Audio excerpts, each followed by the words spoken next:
you smell what The Rock is cooking? Acknowledge me. You don't know what hard times are, Daddy. We are bad to the bone. Get it? Bad to the bone. Tell me when I'm telling lies. I'll fight anybody. Who do you want? Just let me fight him. Let me tell you something, Jim Ross. Mega power, yeah. Hogan, we got it for you. We are the best of the best. Woo! Wheeling dealing. Smart marks. And that's the bottom line, cause Stone Cold said so.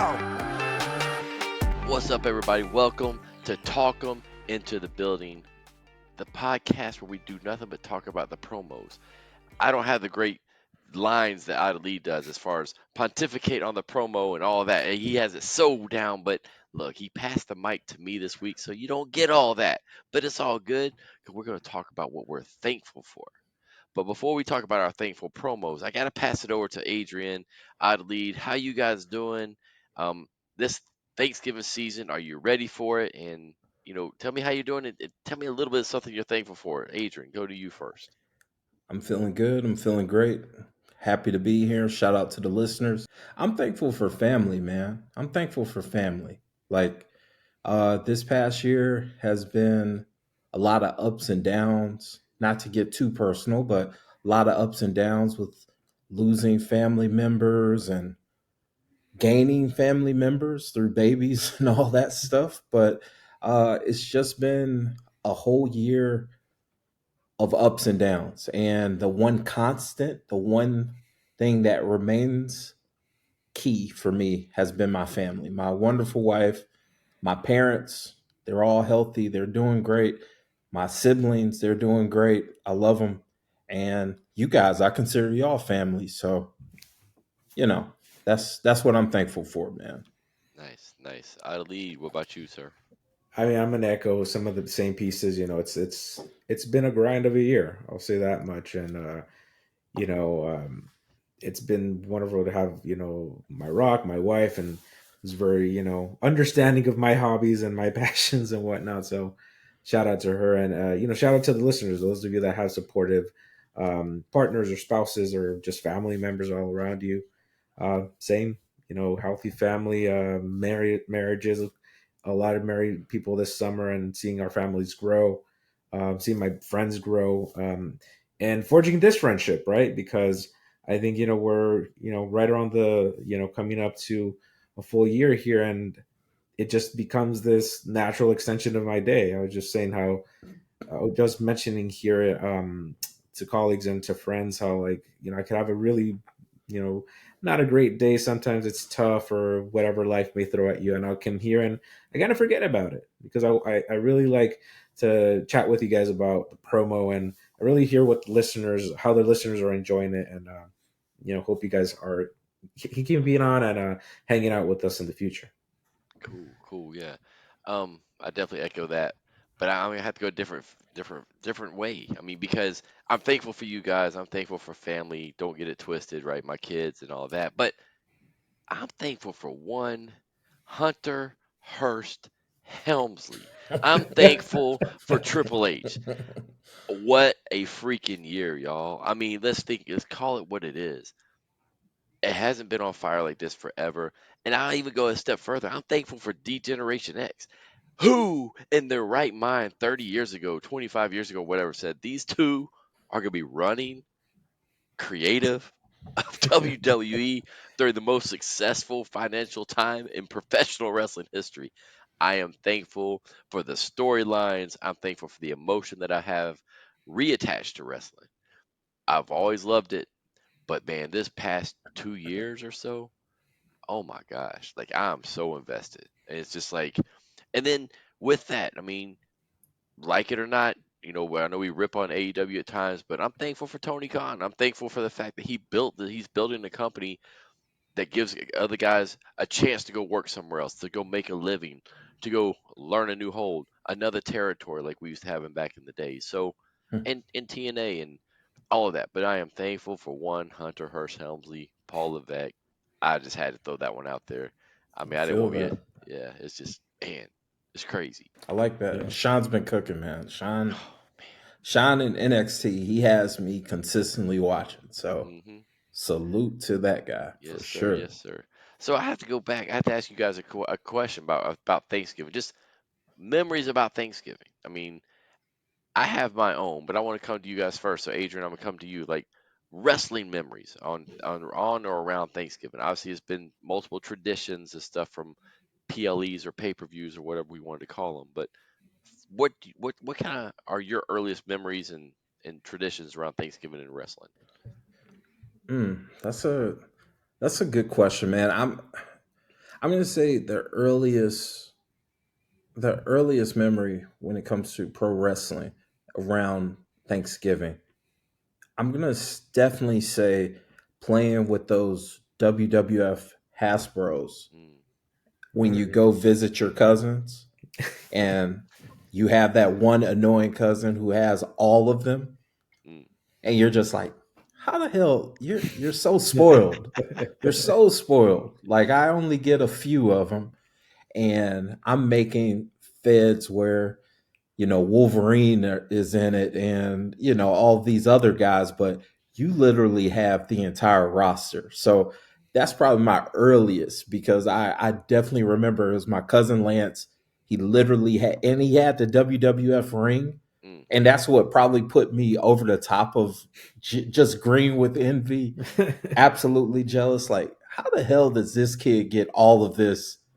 That sort of thing. That's my earliest, but a more so recent memory I can say was when Sting came to WWE, Hmm. and that was Survivor Series. Mm, And the reason why I remember that so well is because being here in Atlanta, Sting is one of the goats for everybody. mhm, And my aunts in particular, they stopped watching wrestling long, long ago. But once they saw Sting came, they were like, "Yo, what's going on with that?" So I had these older ladies walking up to me at Thanksgiving asking about that kind of stuff, and I was like, "That's pretty cool." Like after Survivor Series, they actually pulled some attention toward Sting, because they were always into The Rock, but for obvious reasons for them. But but once they saw Sting was there, they looked at WWE in a completely different light. So yeah. nice, nice. Lead. What about you? uh, I was trying to think back to like significant events and similar. I think it was Christmas or Thanksgiving when you do the cousins, visits, and you're roughhousing and you're watching. I mean, back then it was like Attitude Era, or pre the Attitude Era. But a lot of times lately, honestly, it just we get a lot of days off. Obviously, on traditionally, kind of the world shuts down around Thanksgiving for a couple of days. So generally it's been eating and watching wrestling with family or friends or whoever's around. And a lot of the times, by the same token, I find myself explaining storylines. So I was always like the wrestling person after a certain age, right? Right.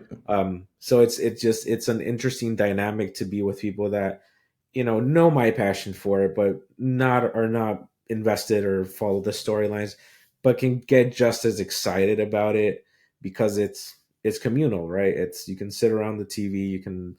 I know in the past I've showed pay-per-views even of really good shows, but one of my favorite stories is hanging out with some of my older uncles who were more lucha libre fans. And then when the Guerreros came around, my dad specifically around, Survivor Series, or, it's when the Radicals had come in. He specifically says, "Oh, I remember seeing his uncle and his around here in LA, wrestling here." And then it just became. He told me this story that I had no idea he'd even seen the Guerreros live and the Guerrero family. Mm. And then I looked at the cards that he said he went to, because he would either go to boxing. He was a boxing guy with my uncles, but they would go for lucha as well. And it's like Roddy Piper was there, and like it's just interesting how untapped that was, and it was not something they consciously thought about. But through that conversation, through those Thanksgiving conversations, that sadly, we're just talking about family. You don't get together as you grow older the same way, right? When you're kids, it's a Mhm. one dynamic, but as Yeah. you grow older, it's harder to bring the family together, and I find myself sharing those memories more and more. Nice, nice. For me, I mean, I remember Starcade. Starcade was the Thanksgiving tradition. And then Survivor Series became the other Thanksgiving tradition because they used to be held on Thanksgiving night. And if you ever go back and listen to Something to Wrestle With, Bruce Pritchard, or even Eric Bischoff, or any of those, or Jeff Jarrett, those podcasts where they revisit old stuff, they tell you Thanksgiving night was huge. All the territories, Christmas night, huge. And one of my earliest memories, even going to wrestling, I was going with my brother and his wife, and it was on Thanksgiving night, which of course makes the parents happy that that you're leaving the house to go to wrestling. But we were going downtown Atlanta, and at that point they had this huge Christmas tree downtown. They would do, it's Mm. called the Rich's Christmas Tree. Rich's was a department store which later became Macy's. Huge tree, big lighting, big to do. And I remember getting on the MARTA train, which is our subway, and my sister-in-law going, "Wow, there's a lot of people going to this Christmas tree light." And my brother goes, "No, they're going to wrestling." She's like, "No way, they're not going to wrestling." And because she was just like, "Whatever." You got to think about it. This is 80s, right? And I remember that. And he goes, "I promise you, it's going to be crowded, dude." We go to the Omni. We go in. It's packed, Wow. Nice. packed. I'm not saying it's sold out. Like I say, they're hanging from the rafters. I'm not saying all that, but it was close. And the winners of that, all I remember about that whole night is they had a tag tournament, and the winners were Bob and Brad Armstrong. But Nice. that's all I remember. I remember like nothing else.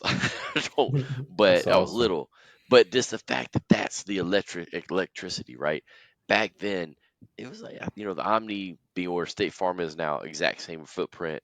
Mm-hmm. I held 17,000, and I Mm-hmm. guarantee there's at least 15,000 in there, That's packed. nuts. And my That's sister-in-law nuts. was like, for years, told that story because she's like, I never thought that there's that many people. I had that memory. Another memory, and I probably shared this last year, but I'll share it every year. Starcade '86, Night of the Skywalkers, the Road Warriors, Midnight Express, and I'm sitting in the third row looking just straight up. That's Me and my mom, crazy. and Wow. it was just so cool. It was just like Nikita against um, Flair. It was electric. And watching the rest of half the card was in Greensboro, so we had to watch it on big TVs. So well Mm. ahead. You got to think about this. This is before. Um, I guess it was maybe after, right around the same time Mania was doing the same type of stuff, but they were WCW and or NWA and JCP, Jim Crockett Promotions, were well ahead of their time on a lot of this stuff. Just Starcade was bigger than Mania. It was the original Mania, if you will. So Starcade was my thing. I mean, I remember going to '86. I remember going to other ones later on. Of course, they moved it to December, and then of course '88 came became Survivor Series night too, and that made my parents happy too. I was just and they bought the pay per view, and I went to another room, watched pay per view. Like, all right, y'all, enjoy your turkey. That's awesome. That's awesome. Yeah, it was. I mean, Thanksgiving was just cool. I mean, I was actually talking to somebody recently that I know from the gym. Hey, this is so cool. We just happened to find out she's a wrestling fan. I'm a wrestling fan, and she goes, "You know what my tradition is every year?" I'm like, "What?" She goes, "Our family gets together and watches the first Survivor Series every year." I'm That's like, "For so Mm. real?" cool. Okay. I said, "I'm coming over, man." Yeah, that's badass. Yeah, Yeah. it is. She's like, "For real?" She's like, "We just sit around, we turn it on, we chill back like it's brand new." I'm like, "That is cool. That's Yeah, That so is that cool." cool. is. That Yeah, is. that is Hmm. awesome. All right, so I know we all brought Thanksgiving related promos. I'm real curious to see what you guys brought. So, out of lead, I'm actually going to come to you first, Yeah, of and kind course. of let you set up your video and share what you got. Yeah, so I brought a nugget as usual. I'm trying to find something off the beaten path. In this case, this is a great segue. It comes from a Survivor Series, not the first one, Hmm. but one close soon after that. So in this clip, you're just gonna see some wrestlers go, hog wild back in the late '80s. Promoting their hearts out, basically. An annual Survivor Series. It reads like the who's who in the World Wrestling Federation. You can be part of it on a pay-per-view basis. Jake the Snake Roberts, Hacksaw Jim Duggan will be co-captaining Tito Santana, B. Brian Blair, and Ken Patera. They're going to be facing this awesome fivesome: Hardy Race, Mr. Perfect Kurt Hennig, Ravishing Rick Rude, and co-captains Dino Bravo and Andre the Giant. Survivor Series 1988. You have to excuse me if I look a little overconfident, but you see, standing next to me is the eighth wonder of the world, Andre the Giant, and the world's strongest man, Dino Bravo, along with Hardy Race, Ravishing Rick Rude, and Mr. Perfect. We will be the survivors. Naturally, all of you American yo-yos will be taken care of on the Survivor Series. You know, it's pretty simple. Who can survive Thanksgiving night? Now, we're going to have our turkey, we're going to have all the trimmings, all the bubbly, and we're going to enjoy ourselves. And then you people, after you're done washing your dirty dishes, and you're done cleaning up after the little rugrats and mom and grandpa, whoever came over the house to mooch a free meal, and you run them off and you come to the matches, then what to do is this: sit in those seats and get ready to see who can survive. You see, because when you're defeated, you have to go back to the dressing room. So it could be this whole family of people right here against maybe Patera by himself. That could happen. Could happen maybe with Brian Blair by himself. Could happen with Tito Santana by himself. Yeah, La Bamba. Or maybe Hacksaw Dugan all by himself. Or maybe Jake Roberts. Now, at any time, any one of these individuals here could take them apart. And the return of Harley Race with Mr. Perfect. Now, do you think Patera stands a chance? An Olympic buffoon? He was that great, he'd have won gold. Brian Blair, he's nothing but a punk. Tito Santana, Duggan, and Jake the Snake Roberts. And you better leave that snake home. Oh, Snake! You better... No! Andre, Don't you worry about Andre! You better start worrying extra good, Snake! Because you're gonna be out of it, you understand? You don't stand a chance against this team, the most awesome team ever put together in the World Wrestling Federation. You don't stand a chance. come here, help me. All right, there's going to be more at the Survivor Series a week from this. Just a lot going on there. I love Heenan just running down everybody, just rapid fire. What a great shot at it. But I want to hear from you guys. What is Adrian? I'll go to you first. But what's your reaction to this one? It was perfectly set up in the sense that the heavy hitters did most of the talking. Rick Rude got his stuff in. Of course, Bobby carried most of the weight. They said, Dino, you say a few things, my man, and then you bring us home with the fiery stuff just for a quick second. But it was appropriately timed. How long was that promo in total? Probably like 3 minutes, 2 minutes, 2 minutes. Probably closer to 2. Yeah. A lot of personality, a lot of energy. It gets you hyped for a match, and it at least introduces the possibility of, hey, imagine all of us versus this one guy or that one guy. Like it builds that intrigue for the match. So terrific promo for sure. Greg, what are your reactions to that one? I want to hear what you have about Bobby too, specifically too. So my first thought was, where's Perfect and Harley? Like, why are they not here? The other thing that I thought was interesting is when you first saw that graphic, the co-captains were Dino Bravo and Andre. And I'm like, looking at this team, Rude, Andre, Bravo, Harley, and Perfect. How much talent are we looking at? I mean, let's call it what it is. Yeah, that's crazy. And you look on the other side, and it was B. Brian Blair. Right. Right. And Tito. And at that time, Tito's has fallen off a lot. And Tito, to me was always a upper to lower mid card. He's I mean, you look at these five on five, I'm like, these are all high legends. These are like, you could throw them all in a main event and nobody bats an eye. You ain't doing that with B. Brian Blair. And I'm like, man, the talent. But I know I'm not talking about just the talent, just geez. And then you start listening to that promo.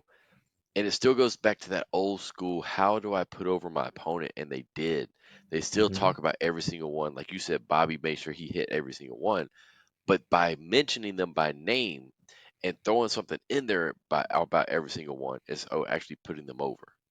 And Mm-hmm. it's like that's cool, that he is doing that. It doesn't matter what you say about him, just the fact that even the little, comment about Jake's with a snake and then Andre running off was hilarious Right. because Andre, to me, I was never an Andre fan, even good or bad. It just wasn't.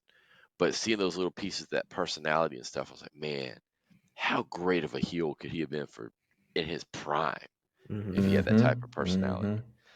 Um, and then I thought Rude, one of the best talkers in my opinion, and ever, probably said the least. And He I'm like, did. what in the world? I mean, it was a great promo, but it also tells you something about we gotta get it all in. Like we gotta get it all in quick because we got 5 of us we gotta talk about, and there's only 3 of us here plus 2 managers. And it's just like, man, it was a lot. It was a lot in a short amount of time. But of course, Bobby had to kind of one make it a little bit about himself, but at the same time he still hit everybody. And Definitely. but I did like the rap was great. Hey guys, I need your help.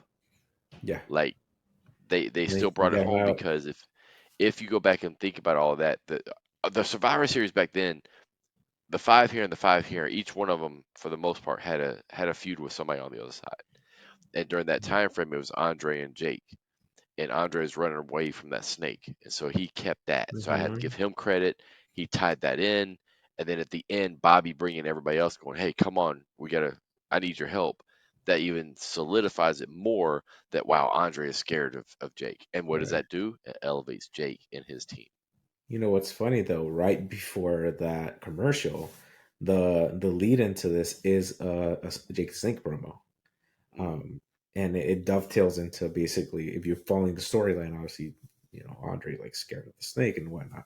Um, yeah, that's really cool. And for me also, it's this idea that you're talking to the audience, right? There's this minute where he's like directly addressing everybody during mhm. Thanksgiving, and in typical heel fashion, he goes for it. But I just love this idea of you kind of talked about having all these giant, I'm sure giant personalities too, and it becomes theater, right? It becomes this. Mhm. It's like when I try to explain, like, why do you like wrestling? Like, why do you think of the Muppets, right? This is the Muppets to me. We're putting on a show. Yeah. We're going to exit stage right? We're going to have our little cue, and it's fun, and everybody knows their role and played it perfectly, right? And that's not to borrow the Rock's line, but truly knowing your role counts for a lot in a lot of these Yeah. segments. True. Or imagine that locker room with those guys. To be a fly on the wall, man. Could you imagine? I mean, how different was that locker room compared to today? And I don't mean that from the standpoint of good, bad, or indifferent. Right. Today they got buses and they got all that other stuff and they got Yeah, Mm-hmm. it's just a yeah. different world. And you hear the stories of that group and then mix Right. in And the other that's 5 across that's what I'm saying. man. That group is legendary for other reasons. Oh, 100%. To steal a line from one of our favorite announcers of all time, there was some property destroyed that night. Amen. So, Adrian, what did you bring to us tonight? All right, so I kind of spoiled the theme of what I was bringing because you asked me what I was thankful for. I said family. Thanksgiving has always seemed to be a time, the perfect time for you to be able to enjoy time with family. The promo I brought involves possibly, no, it's without a doubt my favorite wrestling family, Bret Hart and the Great Hart family. The unique thing about this promo is that it's in the middle of a match. Opportunity to come down here and talk for just a second. What is this? Wait, I hear Bret the Hitman Hart. Hi, boy. How are you? Hey, look. Look, I'm up here with your Perry Waller. No. Hi there. You're Stu Hart, right? Where were you? The hitman distracted Jerry Lawler up there with the hitman's parents. Anybody understand what he said? Could you mumble fella there? What? Where were you when he won the King of the Ring? Hey, that's all right, Brett. Go ahead. Don't worry about it. I'm just going to talk to him for a second up here. You know what he's doing. Don't worry about it. He doesn't look too much like a king now, does he, Stu Hart, huh? Is this your wife here, Helen? I just wanted to come down and meet the couple that produce more tragedies than Shakespeare. I've never seen anything like it. How many kids do you have? 12. How many does your mother have? None. Oh, you had 12 kids. So Brett's got 11 brothers and sisters. Is that right? Look at Mr. Hart here. I guess you used to not take no for an answer. Now you're at the age where you won't take yes for an answer, aren't you? You're the self-appointed King of the Ring, eh? The what? Self-appointed King of the Ring. Anybody understand what he's saying? I got no. Why don't you put your false teeth in backward and eat yourself to death? We apologize, Now listen, folks. I This want is to a ask you a first little on bit Monday about Night that Raw. boy of yours. See the one laying flat on his back down there? See him flat on his back? Yeah, he's easy to recognize. He's the one that's getting his brains beat up. No, I take that back. You got to have a brain first. Wrestle and keep your mouth closed. Why don't I just wrestle and keep my mouth closed? Is that what you said? Not a bad idea. Well, because I want to open my mouth and ask you a few questions. I wanted to ask you about when Brett, the Hitman, was a little boy. I understand that when he was born, Stu Hart had to try to collect on his accident insurance. Is that true? You know, it's got to be. I understand that when he was a little kid, he was so ugly that for the first 6 months you diapered the wrong end. Is that true? Look at him. Does he look like a King of the Ring now laying down there? Are you? Oh, wait a minute. Wait a minute. That a baby Helen. Look at him. Take a look at him. Are you proud of him? Look, he's speechless. He's dumbfounded up here. No. The what? The American people must be proud of you. Oh, that's right. Because I am the king of wrestling. Do you understand that? That's right, Bam Bam. Finish him off. Show his parents up here what a loser looks like. Can you imagine the destruction? Miss Hart certainly knows what a loser looks like. She's sitting next to one. She's been married with. Okay, that's the Hart family. Obviously, Brett inherited his speaking skills from his beloved father, Stu. But Greg, I want your first reactions on the King Lawler and how he carried that promo. Well, the one thing about Lawler is I always have to relate back to my memories of him, right? Mm-hmm. I never saw him as a bad guy until he showed up in WWE, and I was like, what in the world? Right. And and seeing him in Memphis and all that, and watching it, being able to watch that show work week to week, and I'm like, where did this dude come from? Like, I was dumbfounded. But that right there, him just ripping on them, I was like, and if you hear later on, Brett did get mad, but Of course. so Of course. but you could tell Stu and Helen, because I used to make fun of Stu all the time. I'm not gonna lie. Like later on, it's like this dude has no idea where he's at. Like he has no clue. And then that right there is just like, oh, he's ripping on him, and it's just like it was like a shoot. That's what it was. You know I it. mean, You know it was. You know oh it was. man, it was just. And then Vince trying to. Would love to know what's going through his head, because now looking back, you know that he's the owner, he's the producer, and he's all this, Yeah. and he's over talking him, and I'm like, Mm-hmm. that's not normally him. I kind of wonder in the back of his head if he's like, oh, this was a mistake. Mm-hmm. Like maybe we should not have sent Jerry up there. Of all the ones that Mm-hmm. sent up there, it probably should not have been Jerry. Mm-hmm. Mm-hmm. Ali. That's what got me. I'm thinking, because Vince is almost trying to get a word in edgewise over the sound of the ring, over the sound amplified, probably because they had the mic closer for some reason.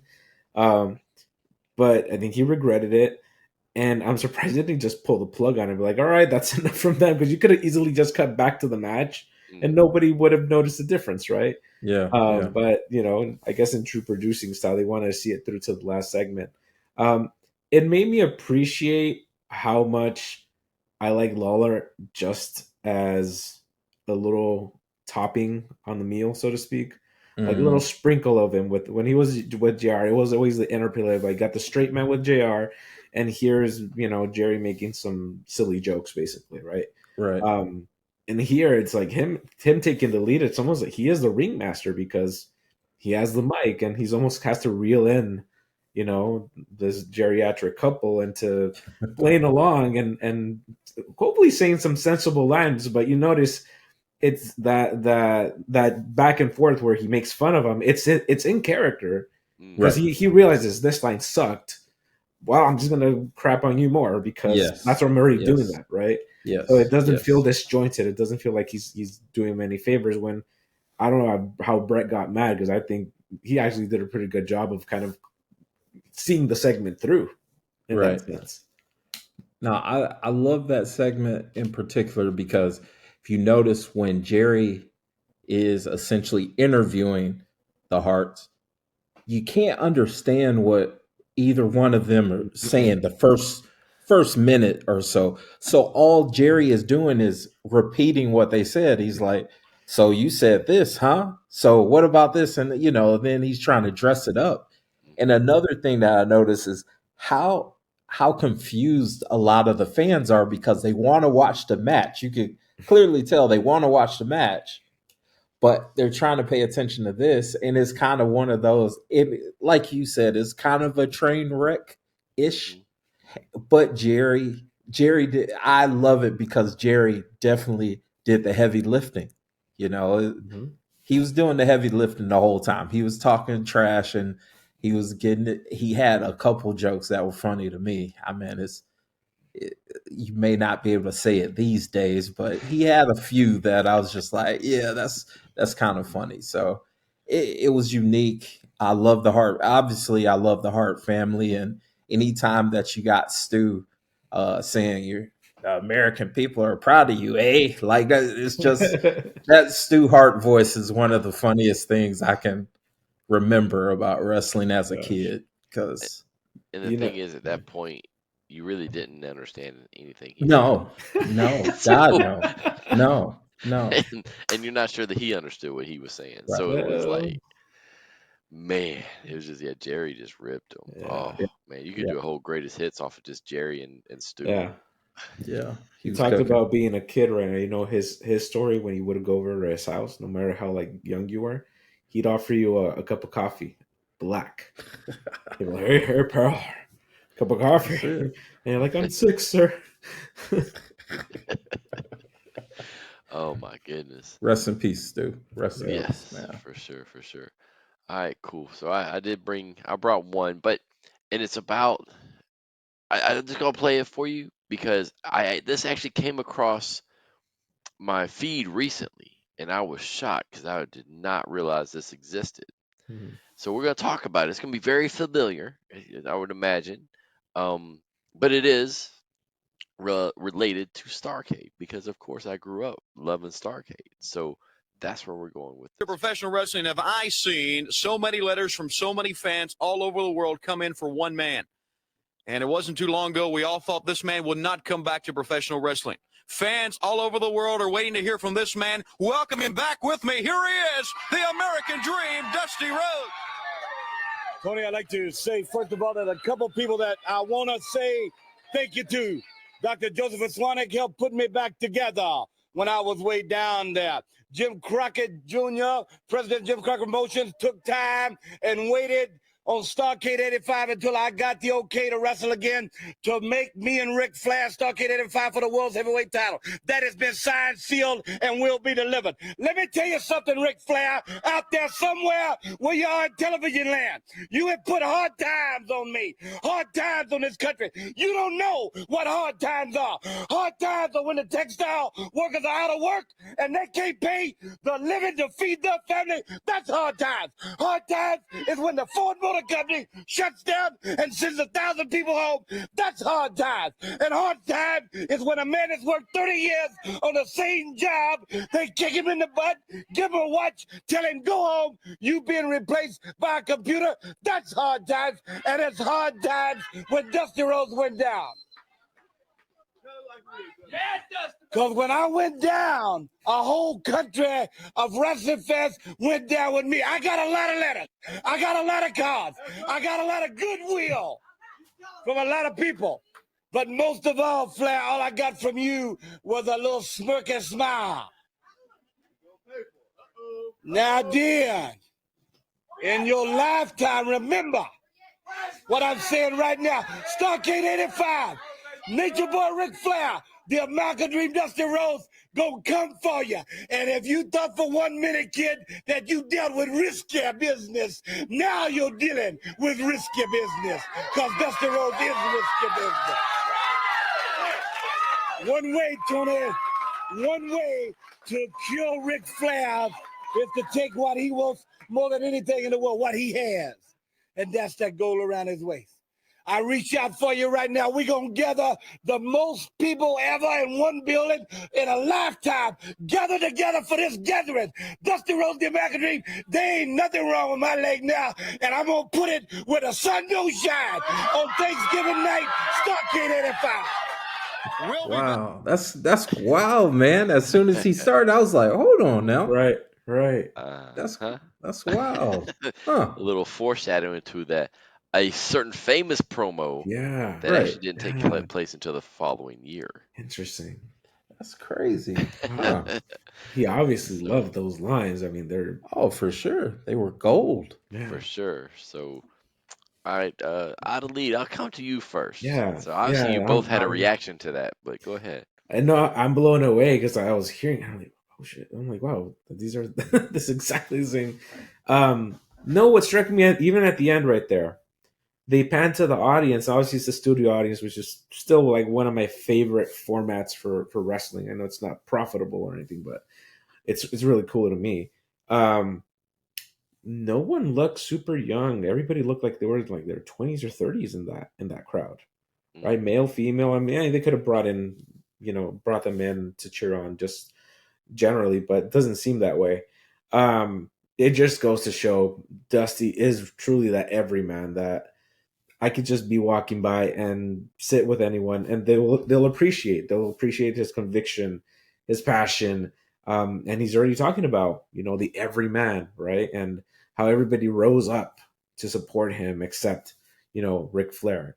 But he does a great job of really reeling you in from this kind of a humanity as a centerpiece, right? The plight of the worker, the plight of being laid off, and you're talking about a time where there's a recession and happening, and they're really drawing on real themes in real life that real people are experiencing at the time. And it's not something that I see nowadays, right? Now we tend to cut to the personalities, and there's less leaning on current events because we want to see his wrestling as this escape, right? And he's not. He's leaning on the realities that folks are going through and the hardships, and then obviously brings you back to the centerpiece of the promo with Ric Flair. But man, I'm still blown away how much he incubated these little nuggets, right? That eventually it's almost like a comic, right? A stand-up working out material in clubs over months, over sometimes years even, until they get the right delivery, the right response, because he's listening to the crowd. You even see him speed up a little bit when they start talking over him, right? When that young man starts yelling and the girl starts screaming, and they're shouting back what he should do or how he should follow through, and he's trying to talk over them because they know he's at the finish line. And as soon as he's there and he's done, the audience knows that's the natural end to it. And to get to that level of understanding who you are, but also saying it out loud without sounding boring, what a talent, and what a treat to see this one, honestly. To echo exactly what you said, Adelaide, it's like a stand-up artist. Like, you work the circuits. This works. This didn't work. Next show, I'm going to do the one that did work. I'll probably leave what didn't work. And when you compare the two, very similar approach, but there were little adjustments here and there. Dusty was a pro's pro. You can tell that Dusty was a game tape watcher. You know, I'm sure he studied himself. He studied the reactions that he would get on these kind of the studio promo is probably one of the best ways of at least testing out material. And that's the reason why I'm such an advocate for something like NXT because it's a little bit of a closed arena and you get to test out things and you see what works, what doesn't work, make your little adjustments and then go to something bigger, more grandiose. But you know foundationally it definitely works and it it was just crazy because as soon as I heard the beginning of it, it took me aback. I was like, "Hold on. Let me see is he gonna give us the hard times promo?" And sure enough, that's what it was. It was the beginnings of it. Hmm. And that's awesome to watch, man. Wild, right? There's a couple other nuggets in there. You remember he said this is a gathering. Hmm. So Starcade, that was Starcade '84 that he's promoting. Okay, okay. Starcade '85 was called the Gathering. Mm. That next Okay. Hard Times promo, I believe, promoted Starcade '85, but in the Mid Atlantic territory. So this right here was in Georgia Mhm. on TBS. But if you watch the traditional Hard Times promo, he's in Mid Atlantic. True. Hmm. Hmm. He's working a Like circuit. He's that's 100%. Yeah. yeah, that's crazy, man. That's awesome. But I mean, I love this one. I mean, and the way he was like they made it real. He thanked the Mhm. doctor. He thanked Jim Crockett. Because you got to think about back then, it was NWA. It wasn't. Yes, people knew Jim Crockett Promotions, but it was like Right. it wasn't in your face. You know what I mean? Mm. So if you really go back, that was pulling the curtain back a little bit. That was a little bit of thinking Vince before people knew who Vince was. Hmm. Mm. You know what I mean?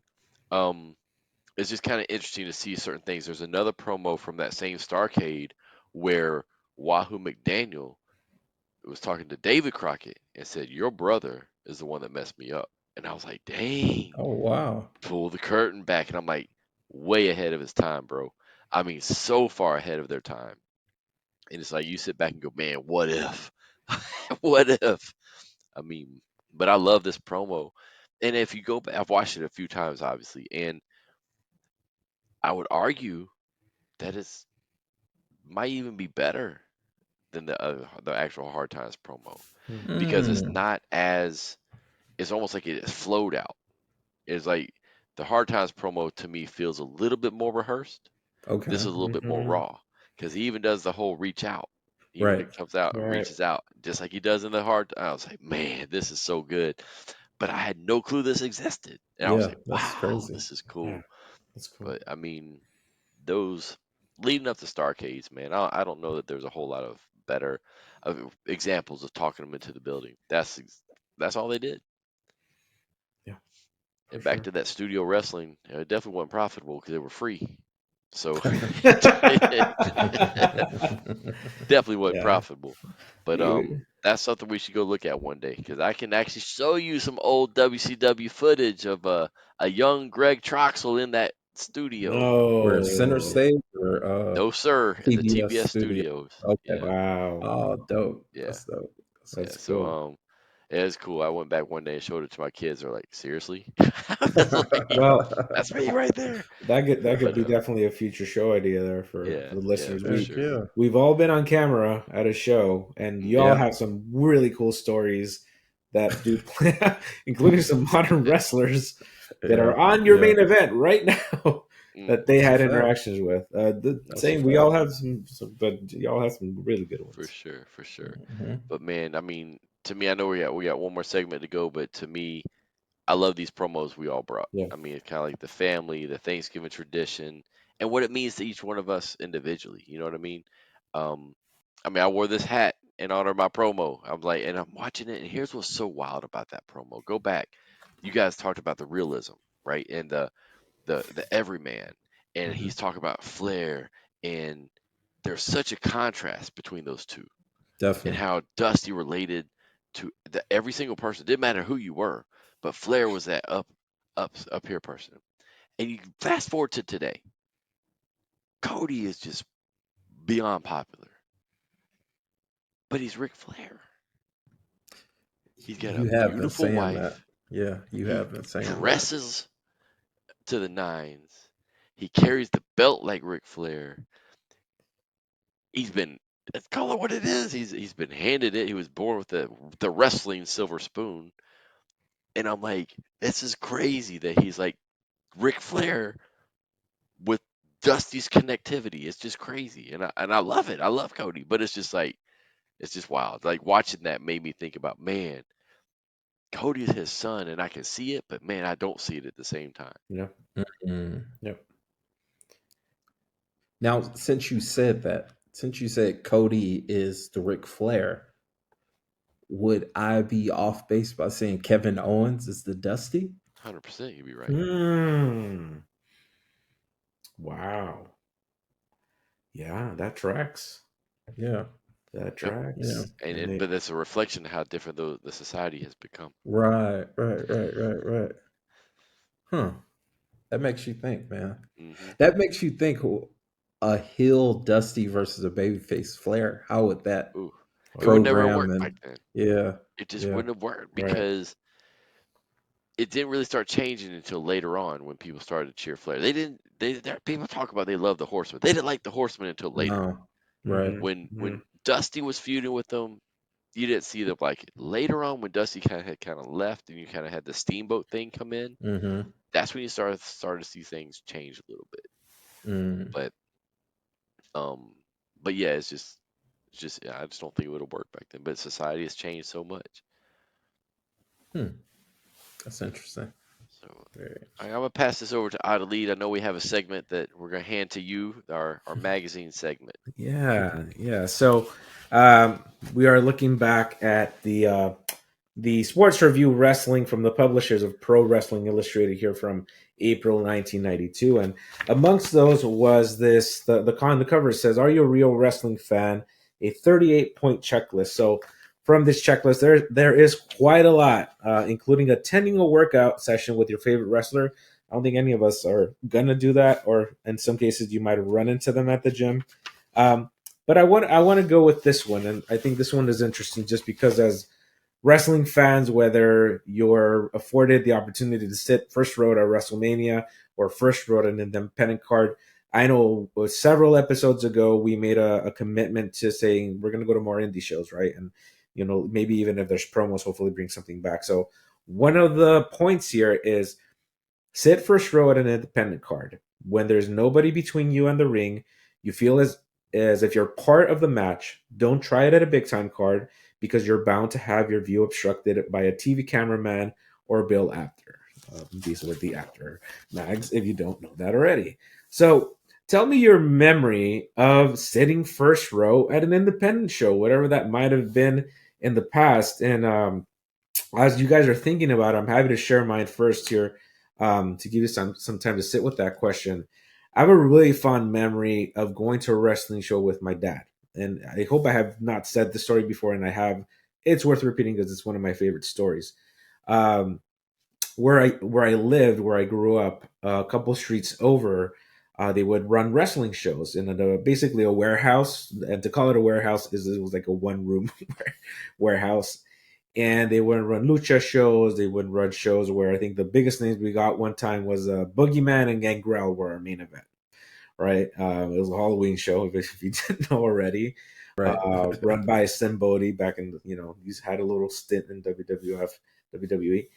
But on this particular night, it was just like any other really indie card wrestling show. I mean, to say there was 30 people in the crowd is pushing it, but it was a rowdy 30 people.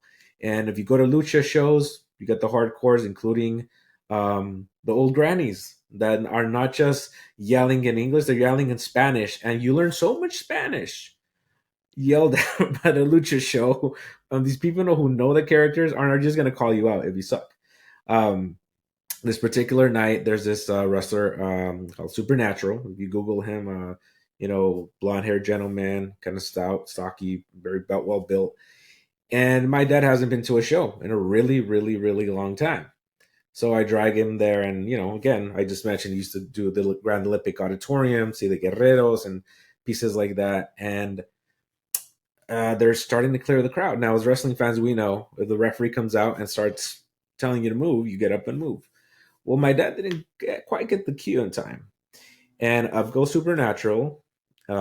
His counterpart is already outside the ring near the first row. And he proceeds to do the craziest cannon dive directly in our direction. I am up, misses my dad by inches. Now, my dad is like the coolest cucumber you'll ever meet. I mean, his like resting heart rate, health, like, just is like so low, right? And my father gets up because he has to move eventually. He grabs the ref basically and starts yelling at him, "You're gonna hurt somebody! There's a kid right here. What's wrong with you?" And I'm like, I'm dying, man. I'm like incredibly overjoyed because I'm like, somebody would pay for this. Like, I'd pay extra to have this kind of interaction. You're seeking it out, and the wrestler that did the cannonball has to pat my dad back. It's like, no, it's okay, it's okay, it's okay, while keeping up this American character, rah rah rah guy. And it was hilarious because as we're sitting there, my dad is livid. My dad is so pissed off, and then he's still talking to the ref as he's trying to direct the ring. God! And I'm like, Dad, that was amazing. I'm gonna take that memory and just share it for generations. That is. How long did it take for him to calm down? It took a little while, but he was ruffled. Let's just say they never dove back into our section. They knew better after that experience. Even though there was only like 30 of us, they didn't go to that side of the ring after that. That's wild. But yeah, I've never seen that dude since, and I kind of want to now. In passing out, I want to go to see where he's wrestling, if he's wrestling at all, and just share that memory with him, because it was a really great memory with my dad. I've had other wrestling memories with my dad at meet and greets and other shows, but that was miles above anything that I love. But that's sitting first row, and it was just like $5 more. I mean, realistically, that's awesome. That's awesome. I gotta think of it where I've actually sat first row, because I don't normally sit first row. And as a kid, I went to a few independents, but not a lot.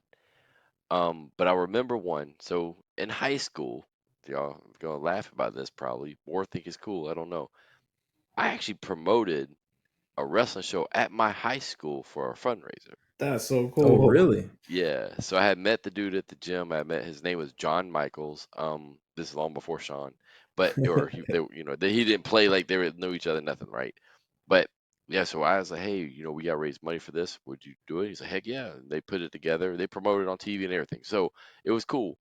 But I remember sitting there, and my buddy's grandfather was sitting right here, and the guy's manager, his name was Sammy Kent, a legit used car salesman, like real life used car salesman. So, I mean, and he played it to the hilt. Like, he didn't play that, like, that wasn't his character, but that was him, like 100%. And he has so much heat, dude.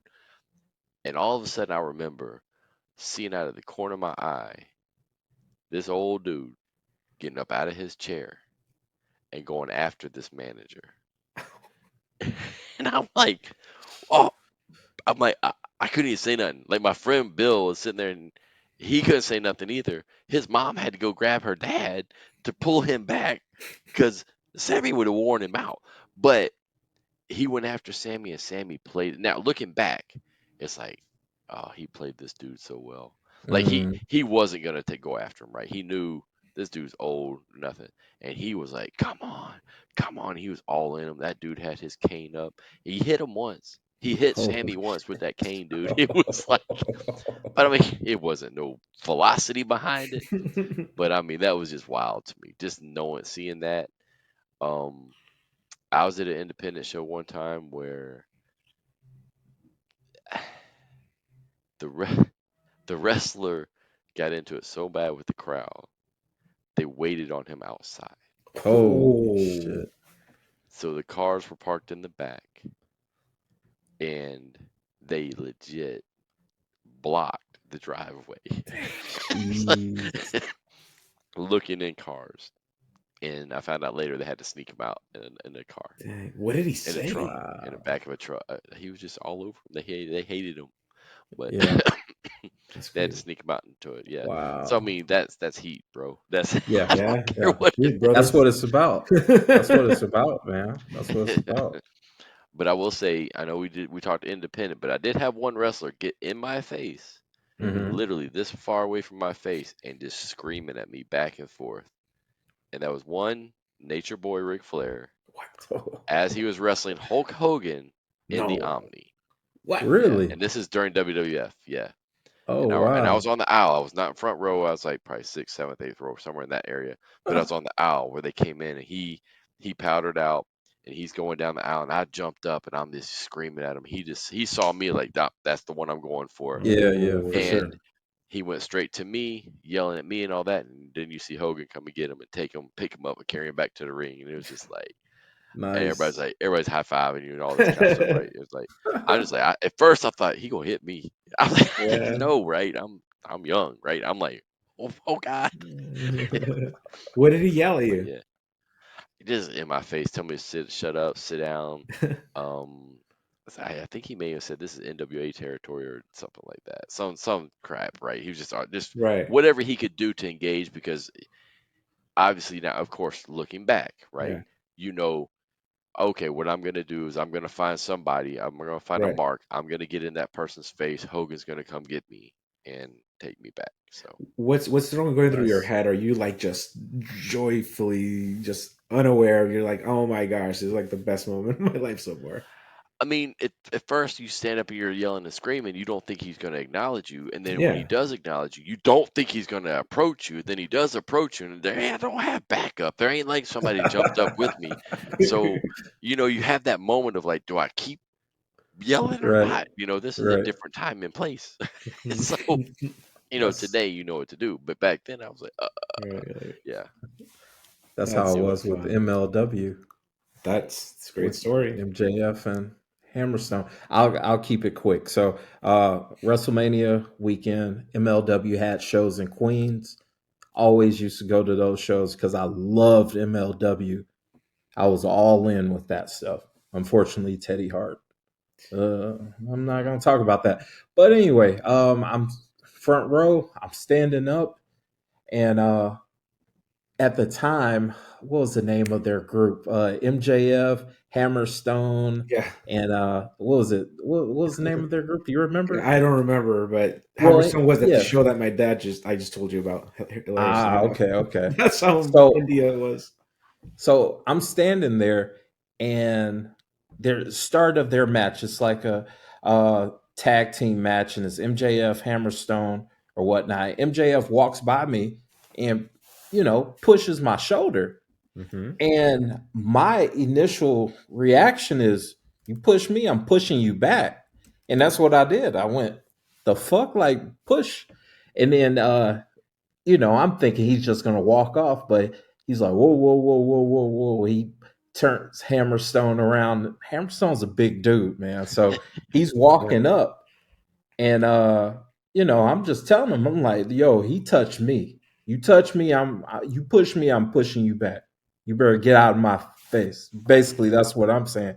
And Hammerstone's like this, and I'm like, what the are you gonna do, bro? I said, what are you gonna do? What are you gonna do? And you can see me on when it Yeah, came out on yeah. TV. Oh, now I know the You lines. see me looking serious, like pull up. I'm whatever, man. You do something, your move. Whatever. I don't give a shit. Whatever. We'll both be going to jail tonight. And then MJF pulled a by or whatever. It was just, and everyone was laughing online once they saw me or whatever. And, they were like, look, Adrian. Just Oh my god, it's crazy, it's so man. good. You're gonna have to give us Yeah. the link again for that segment. I mean, something's happened with MLW shows where it's not even like on YouTube or something. Yeah, So I think they I get think that's copyright like stricken. lost media at this point. Yeah. It's crazy. The Dynasty. That was the name of the group. That's it. The Dynasty. There you go. Yeah, yeah, Hammerstone and yeah. Halliday. That was the other guy. Yes, that's it. Richard Holiday. Right. Yeah. Fun night. Nice. And I wasn't drunk. Always a positive. Yeah, for sure. For sure. Important footnote. Yeah, and that's important, especially if a big dude's about to run at you and fight. Mhm. You Very should true. be sober. Yeah, So Yeah, yeah, for sure, for sure. do a segment on pro wrestlers going a little out of outboard or fans also, because Mm, sometimes I'm like, time to cut them off. yeah, for right, sure, right. Yeah, for but sure. thanks, guys. That was fun, and I hope see, that's a great way to kind of lead the conversation go forward. So, if y'all Yeah, enjoy, listeners, let us know if you guys enjoy these segments. With us sharing these personal stories, and it's always fun hearing from you guys. So I love them. yeah, for sure. Definitely, Interact with man. us on hit the comments on YouTube. Thank you guys today for joining us for Thanksgiving. Kind of talking a little bit about what we've been thankful for, bringing some of our best memories from a Thanksgiving pro wrestling perspective. And guys, everybody out there, thank you. Hope you have a great Thanksgiving, a great holiday season. And for Ida Lead, for Adrian, and I'm Greg. I'm telling you, thank you so much for watching us here on Talk 'em Into the Building. And have a great Thanksgiving. Have a great holiday season. Peace out, y'all.